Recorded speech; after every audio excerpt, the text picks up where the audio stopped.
Pela Rádio Rio de Janeiro, iniciamos Nos Caminhos de Jesus, a visão espírita sobre a vida e ensinos do guia e modelo da humanidade.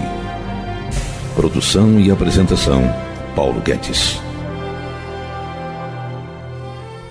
Olá, ouvintes, eu sou Paulo Guedes, estamos dando início a mais um programa Nos Caminhos de Jesus. Hoje estaremos falando sobre a mensagem do Evangelho de Mateus, capítulo 21, versículo 10 e 11. E essa mensagem, esse versículo diz o seguinte: E entrando ele em Jerusalém, toda a cidade se alvoroçou, dizendo: Quem é este? E a multidão dizia: Este é Jesus, o profeta de Nazaré da Galileia.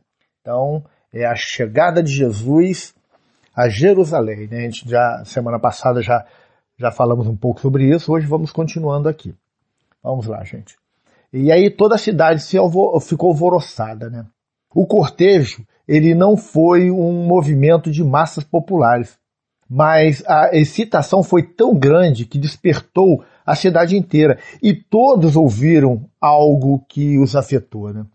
A cidade ficou alvoroçada como se tivesse sido abalada por um terremoto. Palavra essa que também a gente vem do vocábulo grego aqui traduzido por alvoroçou. Bruce, né, um dos pensadores aí modernos, ele diz o seguinte, que até mesmo a gélida Jerusalém, estagnada, né, pelo formalismo religioso e social, impassível, foi sacudida pelo entusiasmo popular, como se por ela tivesse passado um poderoso tufão ou um terremoto. Já Morrison, outro pensador, ele observa o seguinte: um dos mais profundos levantes de sentimentos. Meyer, que é um outro também contemporâneo nosso, aí outro pensador, a excitação foi tão contagiante, ele fala, né? John Hill fala, notou a possibilidade de que a cidade, em geral, ouvindo falar da grande comoção, talvez tenha suspeitado do avanço de um exército estrangeiro ou de outra ameaça que se adentrava pela cidade. Muitos corriam de um lado para o outro, procurando inteirar-se do que ocorria. Então a gente vai observando, né, como foi movimentado essa chegada de Jesus, né, Jesus montado no jumentinho, isso tudo foi aquela entrada triunfal, né, e a gente vai observar depois que o término disso tudo foi a crucificação do Cristo, né. É interessante a gente observar isso, né. Embora fosse o começo da grande festividade que sempre atraía muitos peregrinos e enchia a cidade de excitação, né, por causa da Páscoa, né, o povo jamais testemunhara nada que se assemelhasse àquilo, gente. Nem toda a excitação, entretanto, foi favorável. Aí a gente, em contraste, né, com o término simples da história dada por Mateus e Marcos, né. Lucas escreve: Ora, alguns dos fariseus lhe disseram em meia multidão: Mestre, repreende os teus discípulos. Mas ele lhe respondeu: Asseguro-vos que se eles se calarem, as próprias pedras clamarão. Assim se reiniciava, né, uma vez mais o antigo ódio e a contenda dos fariseus contra Jesus. Os fariseus também ocorreram, né, para ver o que estava acontecendo. E ao descobrirem que se tratava da chegada do perturbador Jesus, né, como eles achavam, né, a quem todos conheciam pelo menos devido à sua fama popular, iraram-se e tentaram pôr fim, né, ao que pensavam ser uma blasfêmia. Então a gente vê, né, que Jesus, quando chega, né, quando os fariseus observaram aquele que para ele, né, era aquele indivíduo perturbador, aquele enganador, né, charlatão, o que eles achavam, aquele que também que tinha pacto com o diabo, né, com Beelzebu. Então, quando eles viram que era Jesus que estava chegando e com o povo todo clamando, né, gritando, né, falando sobre o filho de Davi, sobre o Messias, eles ficaram realmente muito transtornados, porque eles não queriam de forma alguma que Jesus fosse recebido daquela forma dentro da cidade, né? Jesus, gente, no entanto, mostrou que aquele digno louvor era totalmente necessário naquela ocasião. porque os conselhos de Deus teria de acontecer, né? Tudo aquilo que estava previsto tinha que acontecer. Se o povo naquele momento fosse reprimido, Deus faria com que os próprios objetos inanimados prorrompessem em exclamações de júbilo, né? Isso é o que Jesus está nos falando. Isso equivalia a dizer que os conselhos de Deus devem prevalecer e que o seu Messias teria de ser devidamente adorado. Jesus, ele diz isso, né? O profeta Abacuque, né, registrou quase a mesma declaração. Ele fala o seguinte: porque a pedra clamará da parede e a trave lhe responderá do madeiramento. Abacuque, capítulo 2, versículo 11. Né? A gente vê que tem muitas coisas que Jesus fala que tem referência lá atrás no Velho Testamento. Né? E neste caso, trata-se de um grito contra homens pecaminosos e violentos, né, que o Abacuque fala. No Evangelho de Lucas, entretanto, trata-se de uma expressão de adoração, mas por detrás de ambas as passagens acha-se a ideia da necessidade de expressão, né? A necessidade de se falar aquilo que deveria ser falado. É isso que está ali devidamente registrado, e é isso que Jesus coloca, né? E a gente vê no Evangelho de Lucas, Jesus falando, né, que se parassem as pedras clamariam, né? Aí Jesus, claro, ele usa muitos trechos, muitos termos do Velho Testamento, porque eram ensinamentos e eram palavras conhecidas daquele povo que estava recebendo ele. Então Jesus utilizava muito de algumas frases do Velho Testamento, porque fazia com que o judeu linkasse o próprio Cristo com o Velho Testamento, e o Velho Testamento era aquele que atestava a vinda do Messias. Então Jesus se utilizou muito do Velho Testamento. Não podemos esquecer que Jesus era judeu e que ele veio falar inicialmente para o povo judeu. Quem levou o evangelho para fora do judaísmo foi Paulo de Tarso, o apóstolo dos gentios. Depois Jesus autoriza Paulo de Tarso, ele faz isso, mas inicialmente o evangelho foi pregado para os judeus. A gente tem que ter muito isso na cabeça, porque as pessoas acham que Jesus pregou para os cristãos. Não, cristãos nem existiam, gente. Jesus era judeu, os apóstolos eram judeus, e todo o povo ali que cercava Jesus, em grande maioria, eram judeus. Então, nós estamos falando aqui de uma comunidade judaica, de um povo judaico. Então, temos que lembrar sempre das referências que estão aí postas do Velho Testamento.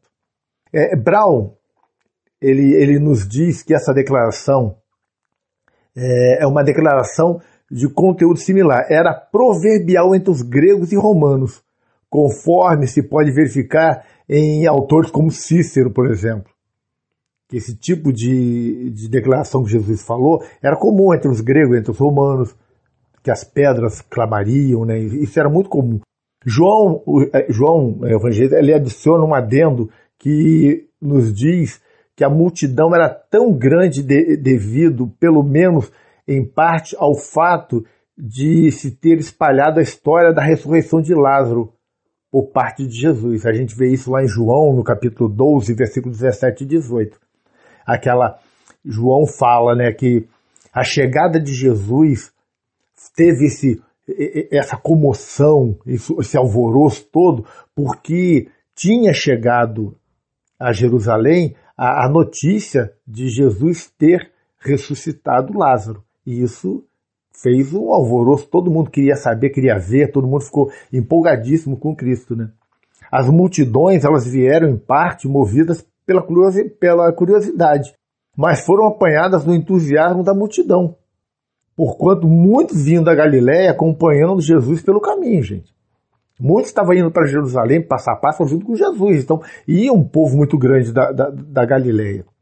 João também revela o desprezo das autoridades religiosas, que eles falam o seguinte, está lá em João no capítulo 12, versículo 19, de sorte que os fariseus disseram entre si, vede que nada aproveitais, eis aí o mundo após ele. Então, a gente observa, né, que os fariseus, eles ficaram irritadíssimos com a chegada do Cristo. Porque imagina, eles olhando para dentro dentro das fronteiras da própria Jerusalém, que era considerada a cidade sagrada, onde tinha o templo principal, onde ficavam os principais sacerdotes, Jesus chegando e aquele povo indo ao encontro do Cristo, clamando, gritando, empolgadíssimo, né?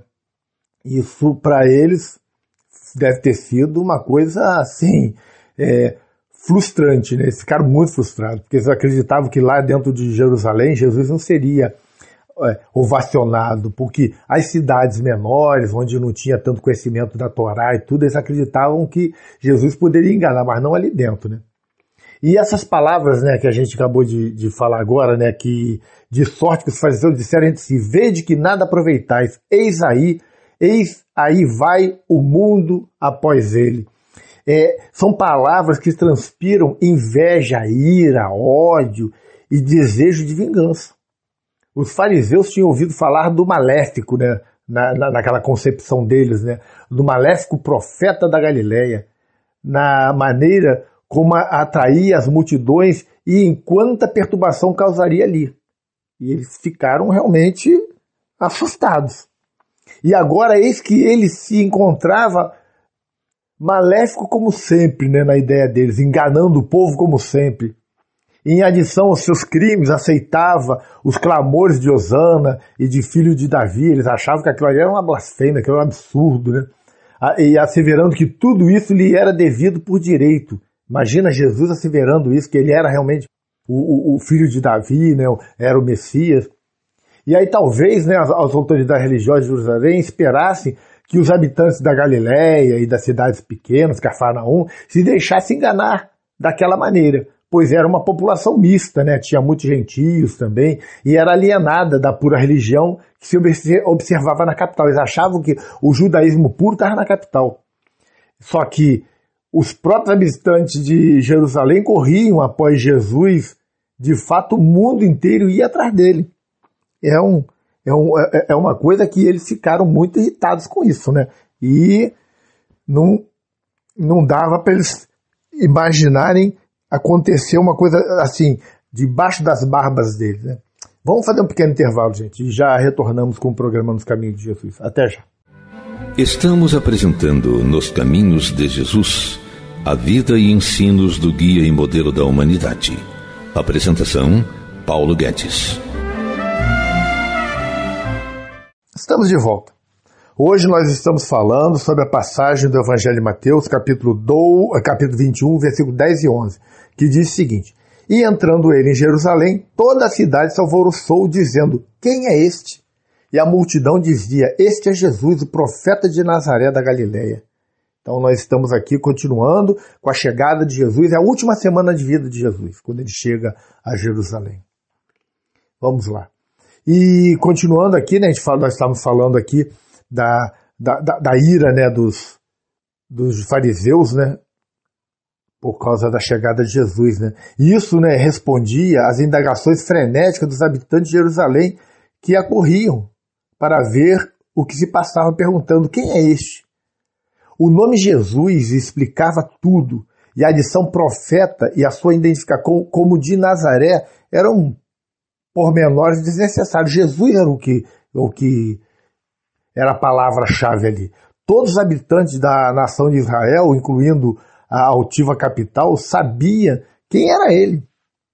Neste caso, a demonstração não tinha caráter político, embora muitos dentre a multidão preferissem que assim fosse. Queriam que tivesse uma revolução política, que Jesus tomasse o poder.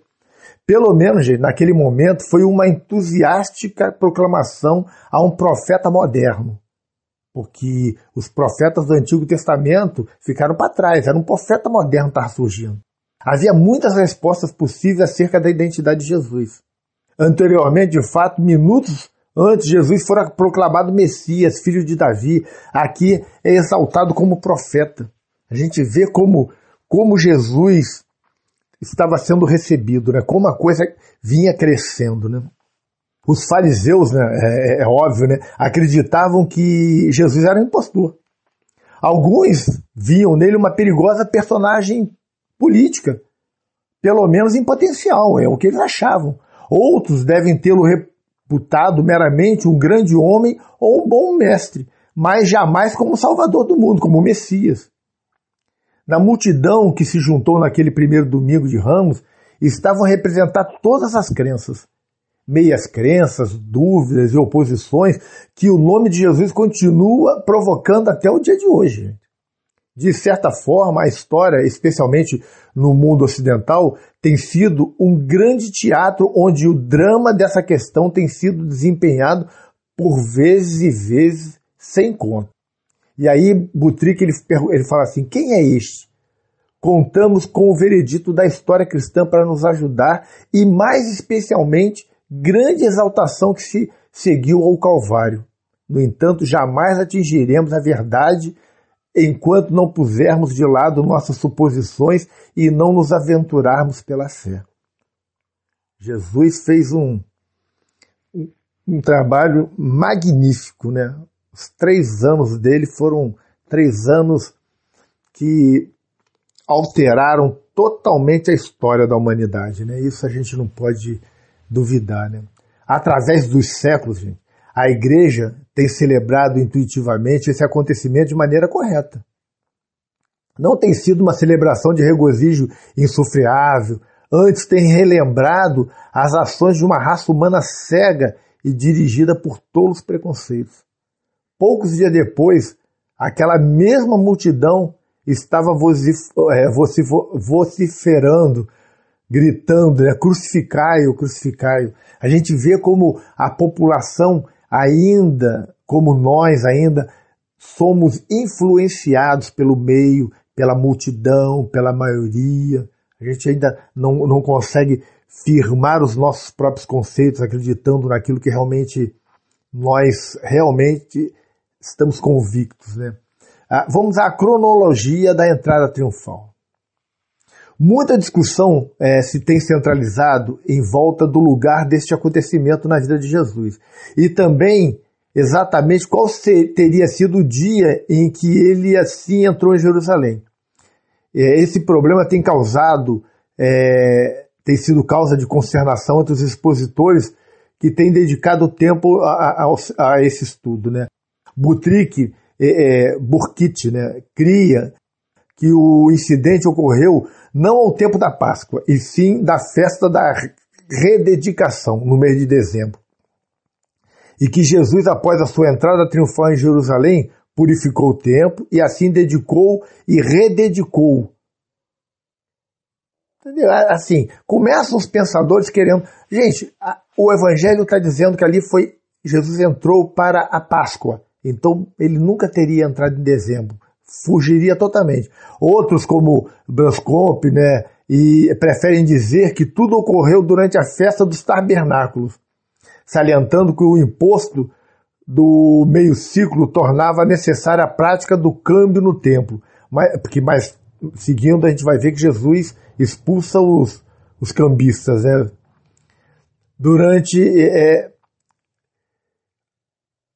Mas que era recolhido cerca de 2 semanas antes da Páscoa. Assim, durante a festa do tabernáculo, esse recolhimento já teria sido terminado, não havendo mais necessidade de cambista no interior da área do templo. Se Jesus entrou na cidade apenas 1 semana antes da Páscoa, né? Então, a gente vê assim, o que eles estão querendo dizer é o seguinte, porque Jesus depois foi lá expulsar, porque já não era para ter cambista. Mas Jesus ele não estava dizendo que estava cambista na data errada. Ele está dizendo que as coisas de Deus não são para ser negociadas, não é para valer dinheiro.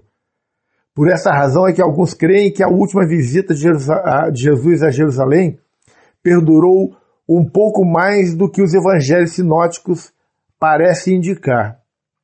Esses cambistas no interior da área do templo, se Jesus entrou na cidade apenas 1 semana antes da Páscoa, não deveriam estar ali, né? Assim, gente, na verdade, vale o que está escrito no Evangelho. As pessoas ficam querendo buscar outras coisas, né? Buscar... O que se importa, gente? O Evangelho está dizendo que Jesus entrou para a Páscoa.